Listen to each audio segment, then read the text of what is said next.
real to real is a function defined by fx equal to integer part of x into cos 2x minus 1 upon 2 into पाई। ठीक, तो आपको ये बताना है कि इसकी कंटिन्यूटी डिफरेंसिबिलिटी के बारे में आपसे क्वेश्चन किया गया है। आप जरा एक बात ध्यान देखिए, f x equal to integer part of x into cos 2x minus 1 upon 2 into pi. एक बात यहाँ गौर करने की, जो इंटीजर पार्ट ऑफ एक्स होता है वो इंटीजर्स पे डिसकॉन्टिन्यूअस होता है। खैर इसमें डिफरेंसिबिलिटी के बारे में नहीं पूछा गया, केवल कॉन्टिन्यूटी के बारे में पूछा गया है। और इसके अलावा बाकी सभी जगह कैसा रहता है, कॉन्टिन्यूअस। और ये जो कॉस फंक्शन होता है ये तो ऑलवेज कॉन्टिन्यूअस है, तो कॉन्टिन्यूअस इंटू डिसकॉन्टिन्यूअस। ठीक, तो इसका कोई रूल नहीं होता है, इसमें आपको चेक करना पड़ता है। आपका आंसर कंटिन्यूअस भी आ सकता है और डिसकॉन्टिन्यूअस भी आ सकता है। अब यहाँ जो इंपॉर्टेंट बात है वो ये है कि किस पॉइंट पे चेक करेंगे। देखिए, इंटीजर पार्ट ऑफ एक्स या ग्रेटेस्ट इंटीजर फंक्शन जहाँ पे इंटीजर होता है वहीं पे वो डिसकॉन्टिन्यूअस होता है। तो इसके जो डाउटफुल पॉइंट्स आ गए वो क्या आ गए, इंटीजर्स आ गए। तो हम लोग इसको किसी एक इंटीजर ए पे चेक करेंगे, ठीक है ना। तो हम इसको चेक करेंगे at x equal to a. Non integer पे ये भी कॉन्टिन्यूअस और ये भी कॉन्टिन्यूअस, आंसर क्या बन जाएगा, कॉन्टिन्यूअस। बस मामला फंसा हुआ इंटीजर्स पे। तो ए बिलोंग्स टू इंटीजर्स। हम चेक करते हैं क्या होता है भाई।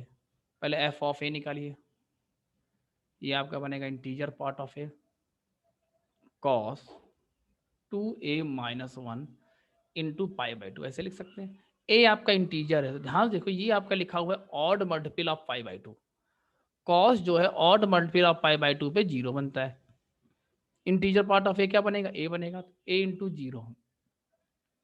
तो value of the function at x equal to A क्या बन जाएगी, जीरो।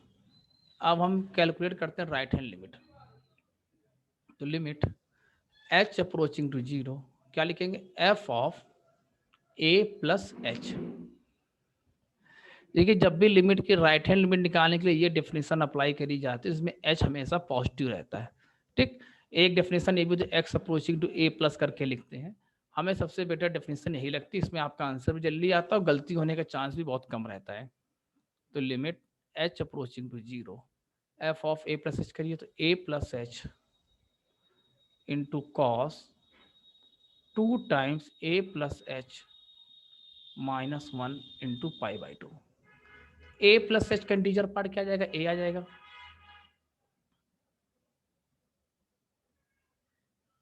ये आपका बन जाएगा cos 2a minus 1 plus 2h into pi by 2।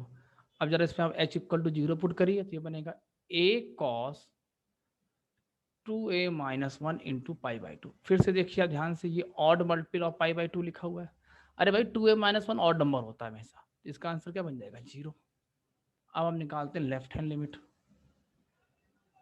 Limit h approaching to zero, F of a minus h. तो ये आपका बन जाएगा limit h approaching to zero, integer part of a minus h into cos 2 times a minus h minus 1 into pi by 2। A minus h का integer part क्या आ जाएगा, a minus 1 आएगा, क्योंकि ये नंबर आपका a से थोड़ा सा छोटा होगा। और अगर a से थोड़ा सा छोटा नंबर है तो उसका इंटीजर पार्ट क्या बन जाएगा, a माइनस 1। और इधर बनेगा cos 2a minus 1 minus 2h into pi by 2। जरा इसमें h equal to zero put करिए तो क्या बनेगा, a minus 1 cos 2a minus 1 into pi by 2। जरा ध्यान दीजिए, आपका odd multiple of pi by 2, जिसमें कॉस क्या होगा, जीरो। तो zero into a minus 1 zero. तो right hand limit equal to left hand limit equal to value of the function. तीनों नंबर आपके फाइनाइट भी हैं। ठीक, तो इसलिए फंक्शन जो है x बिलोंग्स टू a, मतलब ऑल इंटीजर्स पे फंक्शन आपका कंटिन्यूस होगा।